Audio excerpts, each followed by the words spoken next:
Okay, so getting a little bit more contemporary here. So let's talk about the music in the 1920s. In the United States, had variety to say the least. Jazz, blues, swing, dance music, and ragtime were just a few of the most popular musical genres of the decade. Almost all of these genres originated from their creative work of African Americans influenced by their culture and heritage.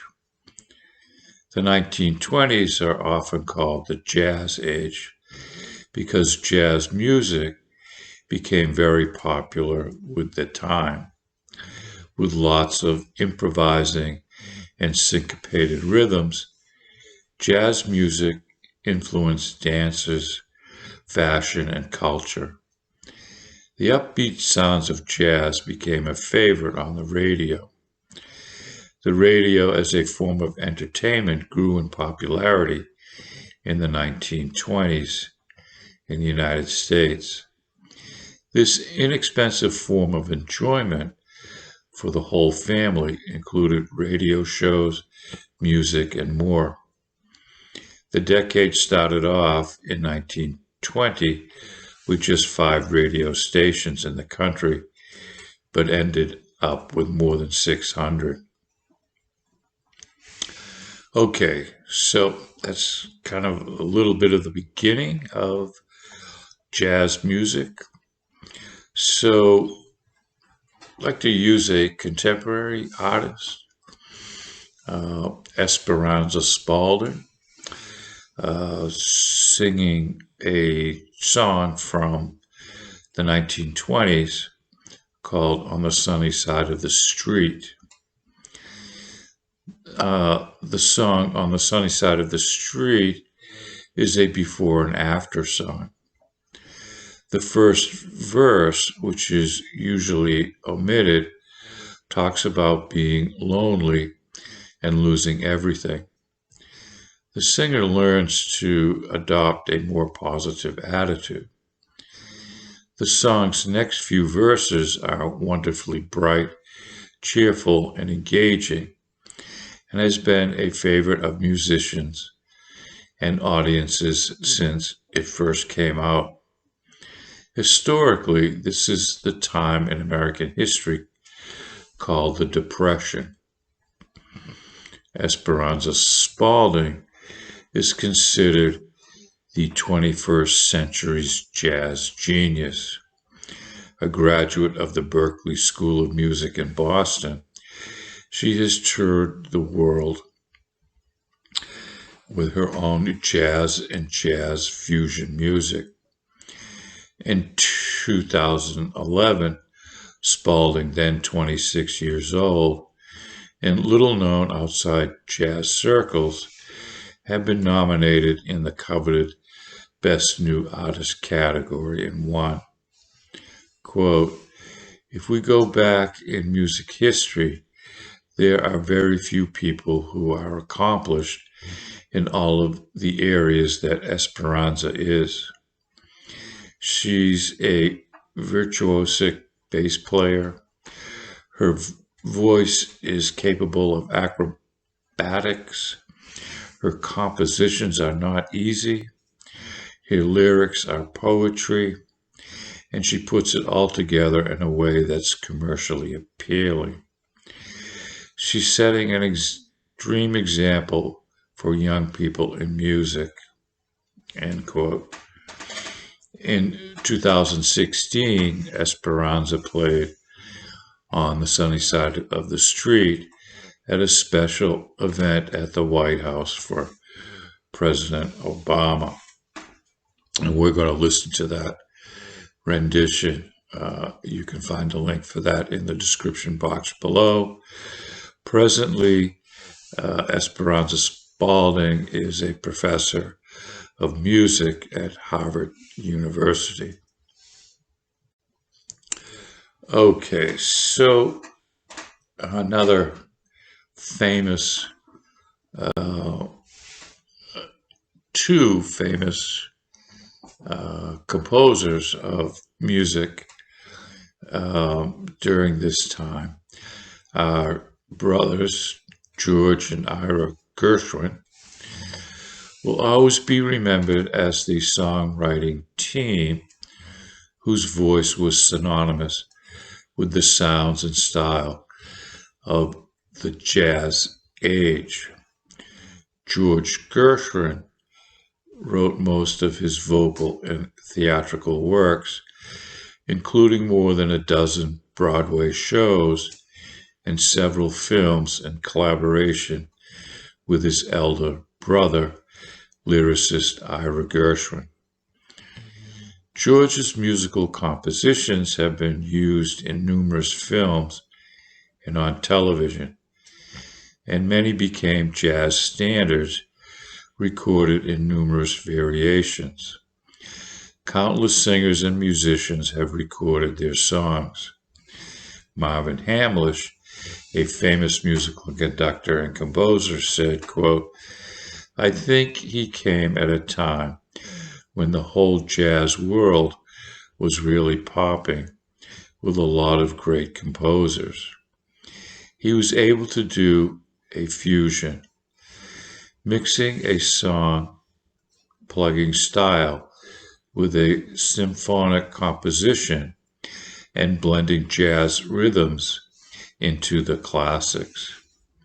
He had an uncanny ability to fuse the things he knew were part and parcel of the age with a kind of classical knowledge. I think Gershwin was a kind of dynamo. When I look at how much he did, how much he wrote, it boggles the mind how he did it. The difference is he wrote whether he was hired or not. Most composers write because they're hired to write. He just kept going. He was a force of nature.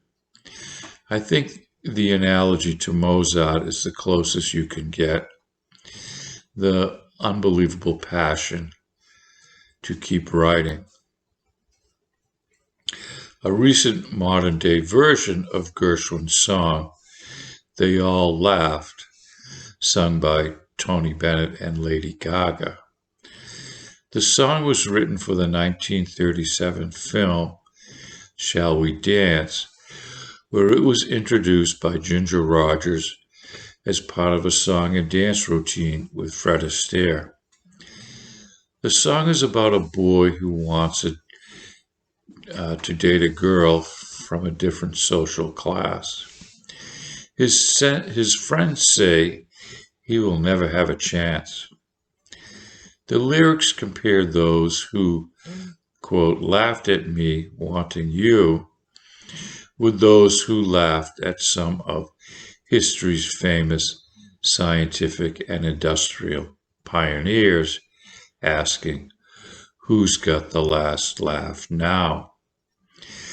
People and advances mentioned are Christopher Columbus, proof the earth is round, Thomas Edison's phonograph, Giacomo Marconi's wireless telegraph, and the Wright brothers' first flight, the Rockefeller Center, Eli Whitney's cotton gin, Robert Fulton's North River Steamboat, Milton S. Hershey's Hershey Bar Chocolate, and Henry Ford's Tin Lizzie Model T car.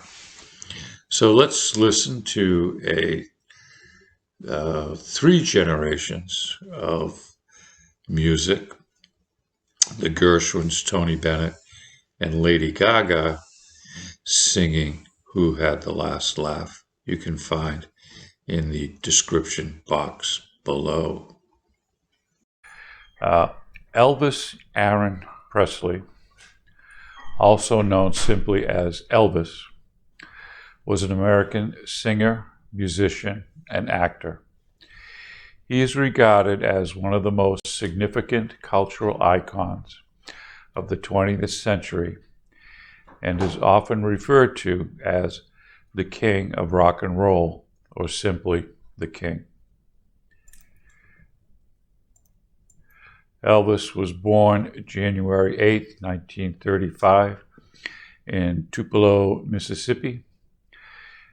German, Scots-Irish, French-Norman, and possible Cherokee First Nations ancestry. He had a twin brother that died in childbirth. His father was not very educated and not very ambitious, taking on odd part-time jobs. His father was arrested for writing bad checks and sent to jail for a short time. He was born in a little two-room house. In September 1941, Elvis enters the first grade, where his teachers regarded him as average.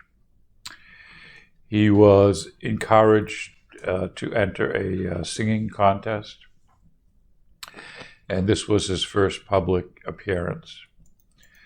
The 10-year-old Presley was dressed as a cowboy. He stood on a chair to reach the microphone, and he recalls placing fifth in the contest. A few months later, he receives his first guitar for his birthday, but he was hoping for something else, either a bicycle or a rifle.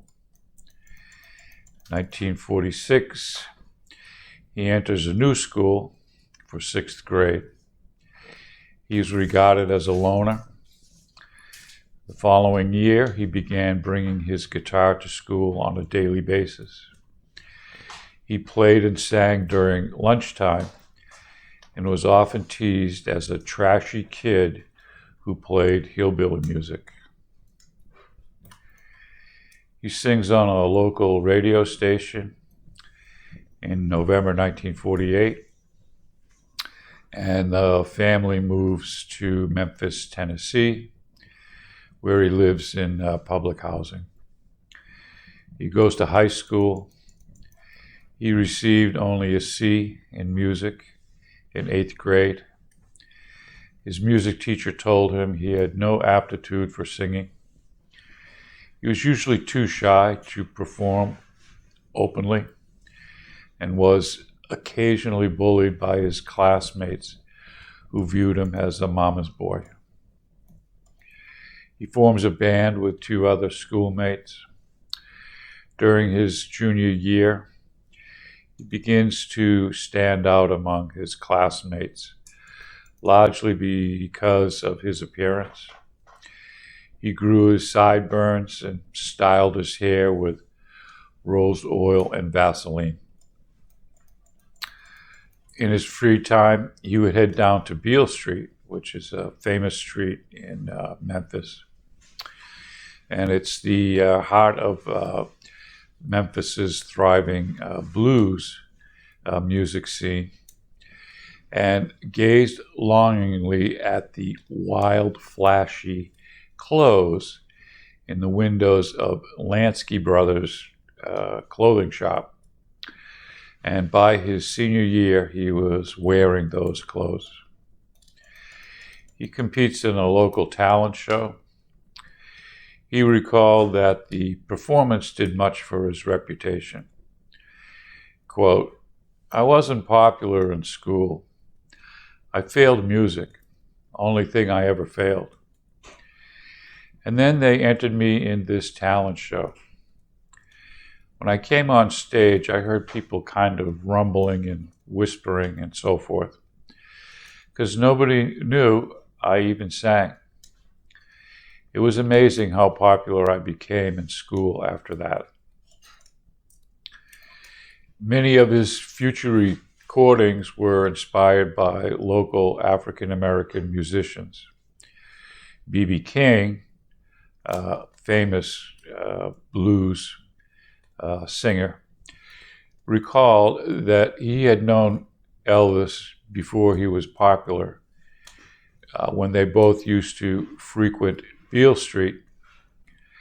By the time he graduated from high school in June 1953, Elvis had already decided music as his future. Later that year, he records 2 songs at a local recording studio as a birthday gift for his mother. It cost $4. During that recording, he gets noticed by the recording shop producer. Not a contract, he just gets noticed as being talented. In 1954, he begins working for the Crown Electric Company as a truck driver. One of his co-workers suggests that he contact a local band leader that had an opening for a vocalist. He goes to the audition, he gets rejected.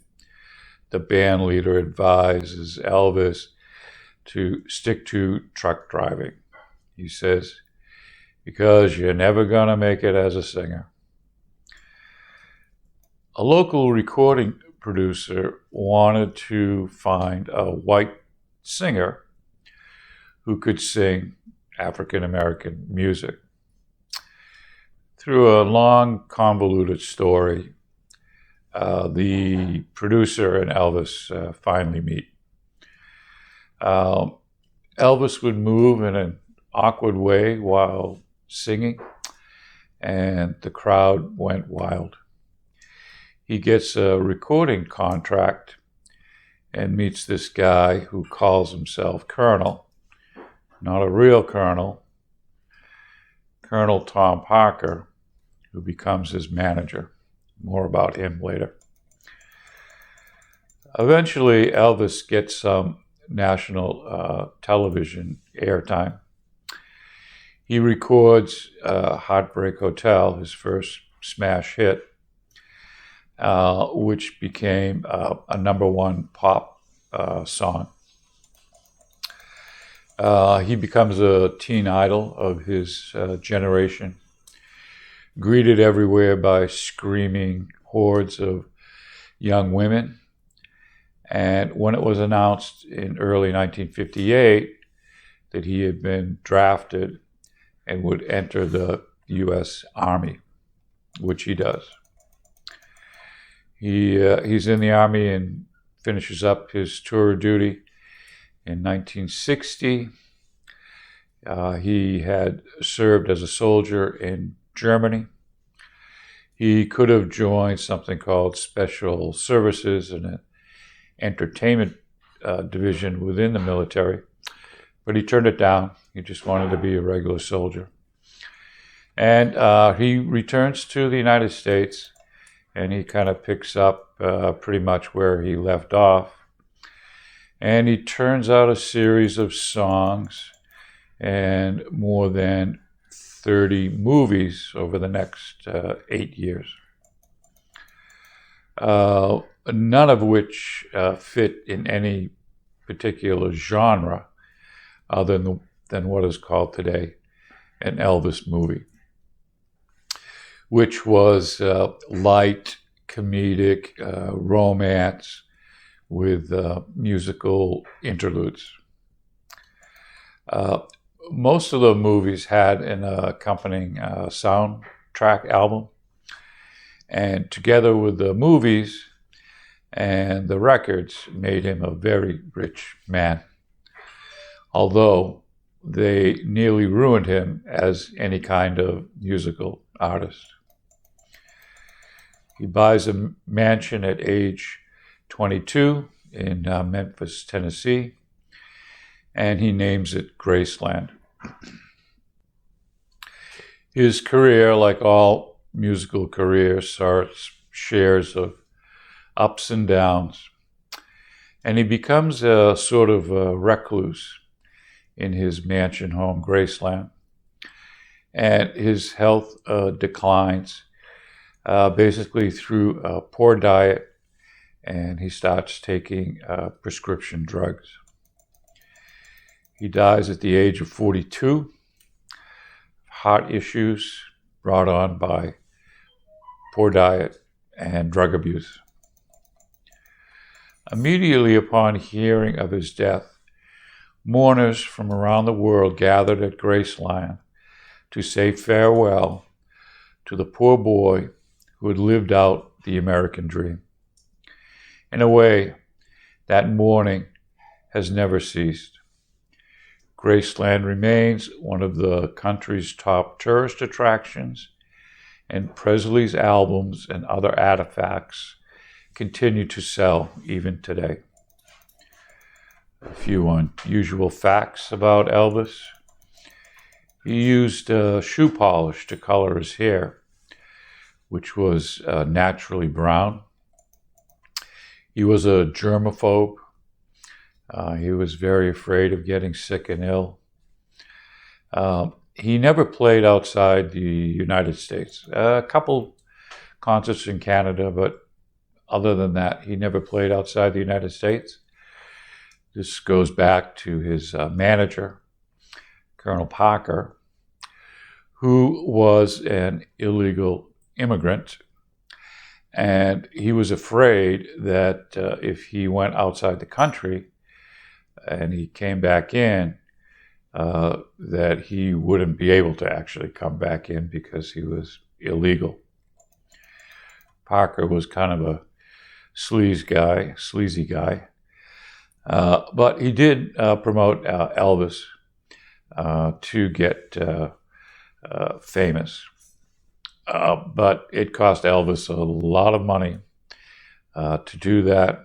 There's some financial scandals connected with Colonel Parker. He records 600 songs, but he never wrote any of them. He starred in 30 movies. His only child, Lisa Marie, marries Michael Jackson. That doesn't last very long. And then she marries an American actor, Nicolas Cage. According to some reports, sometime around 1968, Elvis took a walk down a busy Los Angeles street, and nobody recognized him. Nobody knew who he was. He had lost all his fame and notoriety. Elvis met President Nixon in the Oval Office of the White House, and he had an odd request for the president. He asked the president if he would grant him a badge as a narcotics agent. This seemed like an outrageous request, except for the fact that the President Nixon gave it to him,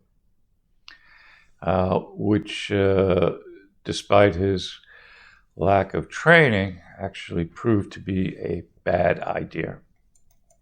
Why? Because giving Elvis a badge, he loved to dress up as a police officer and pull people, mainly women, over just to give them his autograph. He was an inspiration literally to thousands of musicians. Initially, those more or less like-minded Southern musicians.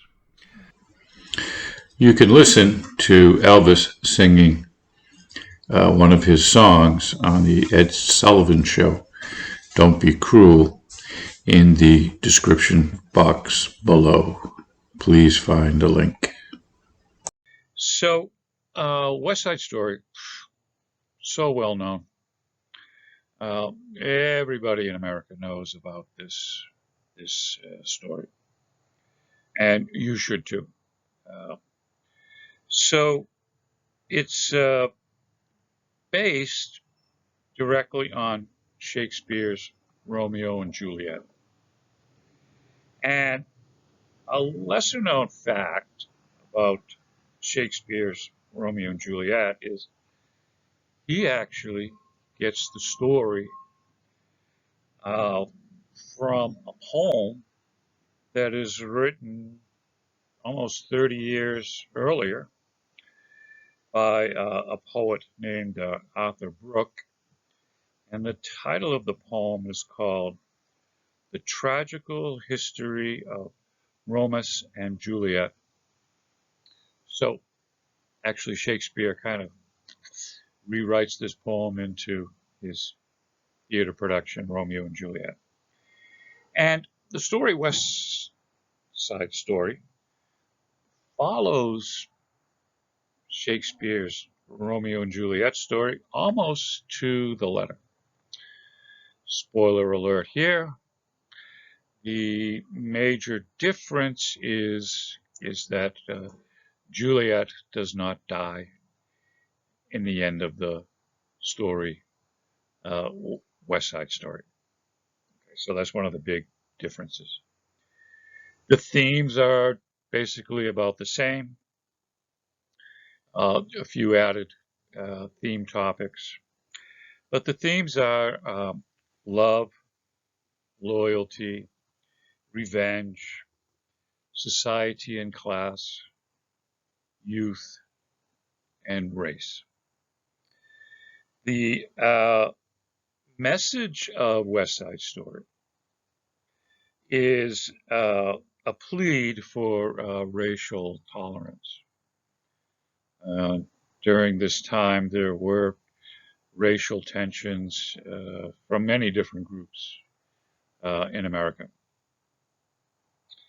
So the story, West Side Story, revolves around two main characters, Romeo and Juliet, uh, Tony and Maria, and two rival gangs, the Jets and the Sharks, the Montagues and the Capulets. And it digs deep into social issues that are still resonate today. So let's take a little social analysis of gangs. What are gangs all about? Why do we have them? So the cause of gangs are multifold. Uh, Family breakdown, uh, poverty, poor housing, addictions, drug, alcohol, failure in education, crime, violence, unemployment. These are all the social aspects that contribute to the formation of gangs. Now, the gangs of the 1950s, when this story takes place, were basically about turf, slang expression meaning your property, where you live, your neighborhood, and protecting and keeping outsiders out of your turf. And the other reason for these gang fights are girls. Like, there's not enough girls in the world. You have to go cause trouble in your neighborhood for their girls. Okay, so um, drugs were not a big part of these gangs in the 50s in New York. These gangs were really about, again, protecting their turf, their property, but they were about fighting, fighting each other, fighting for your turf, keeping the other guy out of your neighborhood. Okay. And these fights were called a rumble. And actually, the gangs were made up of young kids between the ages of, let's say, 12 and 19. They were broken down by racial groups. In the city of New York, you had African Americans, Puerto Ricans, Irish, German, other different European groups, each locked in their own separate neighborhood. We talked about the positive aspects of that. Well, this is one of the negative things that happens as a result of these enclaves of, say, ethnic and racial groupings. So in 1950s, there were about 6,000 uh, gang members throughout the city in many different gangs. Again, drugs were not a big part of gangs because gangs were meant to be fought. If you're addicted to drugs, you're not a good fighter. And the gangs would often chastise their group members who got involved in drugs and eventually get rid of them because they couldn't fight. Okay, so um, gangs were broken down into there would be like a group leader, a president, or maybe a warlord, and you'd have a vice president or vice warlord, and these gangs would meet with their rival gangs in a neutral territory to plan their rumbles. And the rumble could take weeks to plan. Time, location, dates. Well, what kind of rumble is it going to be? Are weapons allowed? How many people are going to be fighting at one time? All of those sorts of things. So usually the rumble would be between 20 and 50 gang members fighting an opposing force of 20 to 50 rival gang members. And would often be in a park or schoolyard. They didn't last very long, mostly just a few minutes at most. But it would result in broken bones and unconscious victims and sometimes even death. So that kind of sets the social background of New York at the time of West Side Story. So West Side Story was originally going to be called East Side Story, and it was first conceived as a theatrical show in 1949 by Robbins, Bernstein, and Lawrence. And it was going to be set in the east side of Manhattan.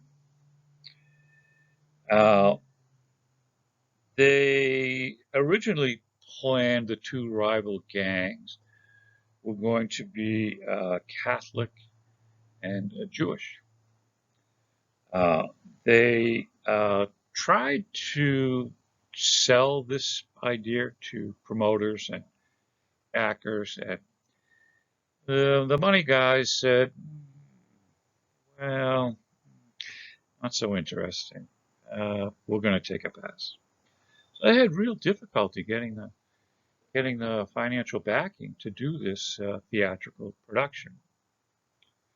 But the news and history intervenes, And in 1955, this is clearly 6 years later, um, teenage Latin gang violence in Los Angeles made the news. And so Lawrence and Bernstein and Robbins changed the idea to involve a conflict involving Puerto Rican gangs and a white gang in the Upper West Side of Manhattan. And at once the project took off. Bernstein said, "Suddenly it all springs to life. I hear the rhythms, the pulses, and most of all, I can feel the form." So this story finally takes off. And this is the theater production comes first. Uh, Lots of rewrites, lots of changes. The movie comes out a few years later. Uh, Again, the cast of the characters, the leader of the Puerto Rican gang in the movie is actually Greek. Maria, the Juliet of our story, uh, from the Puerto Rican gang, is actually Ukrainian. Lots of infighting between the actors and actresses. They're young, different personality types. It becomes complete chaos. They have a budget. The budget severely winds out of control, way beyond the expectations financially of the backers. It's too late. You're deep into the project. They have to push it forward. The movie and the theater production are really breaking groundwork and incorporating social issues into the art form. This had not been done before. It was a very risky venture. Nevertheless, even the critics thought this was doomed to failure. However, to the public, it became a smash hit. It earned millions of dollars, became quite the financial success. The story, even though it's more than 60 years old now, is still relevant today. Now, within the movie, again, basically follows the Romeo and Juliet theme and the theater production. There's a lot of song and dance, which was totally new, uh, and especially in terms of gangs. But we see this again later with Michael Jackson and some of his music videos. Um, they actually did hire some local gang members to kind of keep people away from the sets and the filming. Bad idea. Violence erupts. Doesn't work well. Police get involved. It gets really messy. So some of the backdrop to the film and to the theater production. Everybody knows this. It has been used in everything from TV commercials to magazine commercials, still used today, still referred to today. So basically, this part of the lesson in reading is to just give you a quick background of this phenomena, West Side Story. Okay, so let's finish up our West Side Story recap. So, a couple of weird facts about the movie version of West Side Story is the Sharks and the Jets were not allowed to meet each other while they were rehearsing to give an authentic feel between the two gangs. Didn't work out very well because, in fact, one of the Jets marries one of the Sharks after the movie had been produced, and they have a child. The choreographer, to get a background of the feel of Puerto Rican music, goes to a predominantly Puerto Rican high school in New York City, where he observes a dance. They had a dance celebration. And he was really surprised at the dance movements and the music and all of that sort of thing, which he incorporated eventually into the movie. Okay, so poet Cynthia Zarin recalled in the New Yorker recently. She quotes, "From West Side Story, I learned about tragedy and love. There were broken hearts all over the place, like broken glass.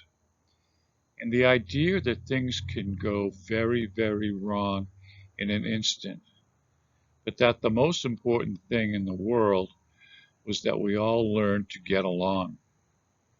Over 60 years later, and 100 years since the legend that is Leonard Bernstein, was born, I can't help but feel it is our collective human tragedy that we still have not learned how to do that." And that's basically the bottom line and the moral of our of the movie and the theatrical production and the book. Okay, so spoiler alert. We're going to go right to the final scene in the theatrical production and the movie. And it goes like this. So the Jets and the Sharks appear on the street. Maria has just found out that her Romeo counterpart has been shot and killed by Chino of the Sharks gang. So Maria picks up the gun and points it at all of them, both the Jets and the Sharks, and asks Chino if there were enough bullets to kill everyone and herself. Okay, so the depths of her sadness and anger move everyone as she breaks down over Tony's body. Officers Krupp and Schrank arrive. They stand with Doc, watching as two boys from each gang pick up Tony's body and form a professional. The rest follow the professional, with Baby John picking up Maria's shawl, giving it to her, and helping her up. As Maria follows the others, the adults continue to bear silent witness. So this is the paradox of the story. And the major paradox in West Side Story is that only through hate, death, and violence are the gangs able to find peace and reconciliation. The final scene shows the two gangs finally able to come together after Chino shoots Tony in the playground.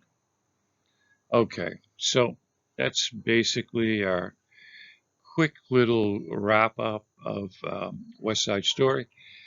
So, one of the criticisms of the story, theatrical and the movie portion, by Viviana Vargas, who is Puerto Rican, and she talks about something called cultural appropriation. So this is she writes a criticism about the story, and this is what she says. Um, while in graduate school this past spring, I engaged in a research paper project on people of color in 1950s New York City theater scene, states Viviana Vargas. In the 1950s New York City, the Puerto Rican community experienced an arts and cultural appropriation that has continued to shape the way many people view Puerto Rican migrants and descendants in the United States. The culprit, the popular Shakespeare-inspired musical West Side Story. White male creators, Robbins, Bernstein, Sondheim, and Lawrence, were unsurprisingly unable to truly represent the Puerto Rican U.S. American story, that is the migration to New York City from rural areas in Puerto Rico. Instead, the Puerto Rican story these creators presented was that of gang violence and whitewashed casting. So, the story of the migration goes something like this. Um, we talked about this earlier. America takes possession of Puerto Rico after the Spanish-American War. Some time goes by. Some industrialists go down to Puerto Rico. And Puerto Rico at the time was serious poverty situation. They had geared all of their agriculture for the production of sugarcane. So their whole rural farming enterprise was based totally on sugarcane, which was not really needed. So the industrialists decided to buy up these big tracts of farmland with the proposal to build factories for making textiles, and which they did. So the population, the rural population in Puerto Rico, really had no job skills to work in those factories. So they left Puerto Rico, mostly settling in New York City. And again, they run into racial discrimination, economic hardship, poverty. Now, what she says was that the kids growing up in rural Puerto Rico had many eyes on them. You knew your neighbor. Everybody watched out for everybody. If the young girl is kissing a boy on a park bench in rural Puerto Rico, some parent sees it as somebody knocks on the door and says, "Hey, I saw your daughter kissing a boy." And then the father gets all upset and kind of. So everybody's working together to keep the kids in line. Well, that those watchful eyes were gone in New York City. You didn't know your neighbors as well. Economic hardship, a lot of social problems led to these gangs being formed. Now, kids would join gangs for many reasons. Socioeconomics was one. Another would be if the family is broken, the gang becomes the new family. Uh, food, clothing, and shelter in a poverty situation, you might join a gang to make money, and illegally, but you are making some money. So these are some of the factors that she talks about in her criticism of cultural appropriation uh, in from Viviana Vargas's West Side Story critique. Okay, so one of the songs that are within the musical production of West Side Story is called America. And this connects right back to our Nuyorican stories, Hector's Shoes, and our other story, Amigo Brothers, where we are specifically talking about the cultural contrast of Puerto Ricans living in New York. And it really sums up that culture clash really nicely.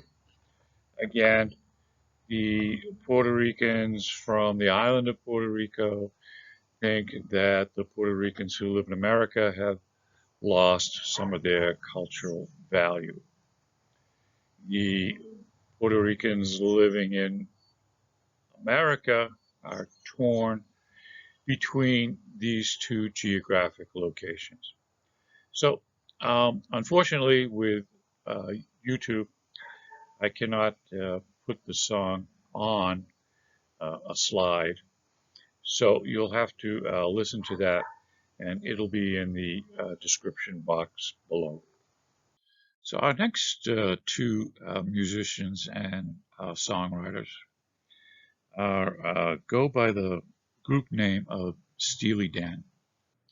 But this is an album called The Royal Scam, and this is the key song from the album. And this relates back to the Puerto Rican immigration to New York City.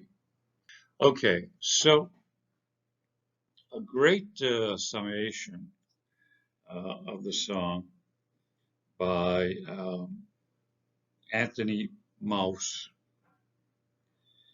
He says this. He says, the song is about the wave of Puerto Ricans.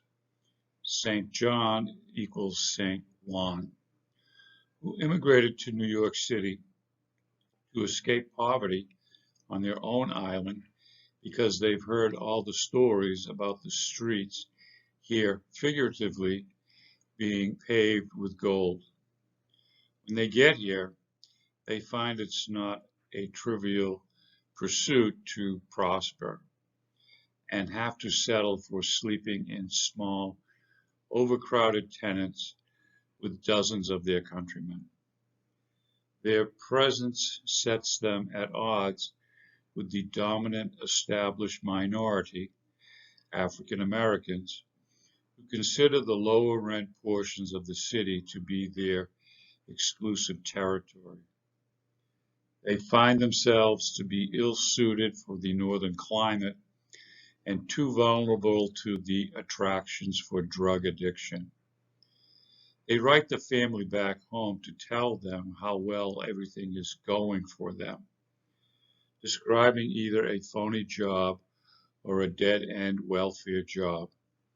In this manner, America scams the immigrant into immigrating, and the immigrant scams the folks back home with stories of success. So, it's our song from Steely Dan, The Royal Scam. Find a link in the description box below.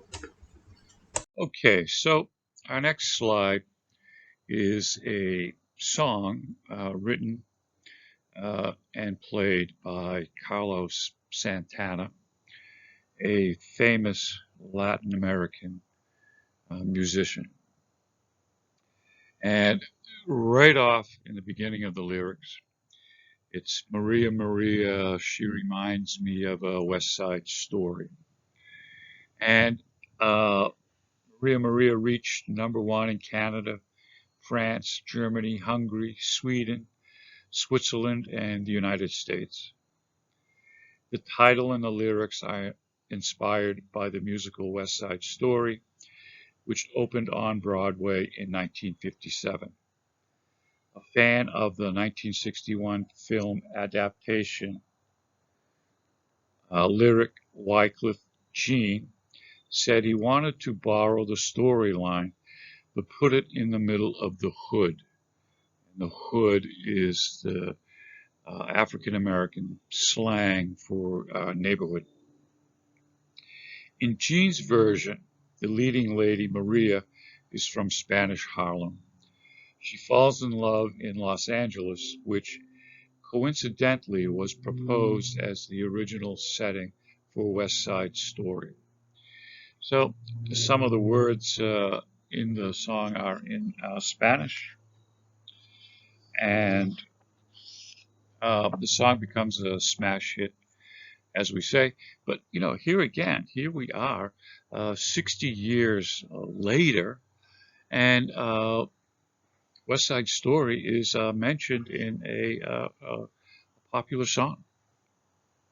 And this is not the only isolated incident.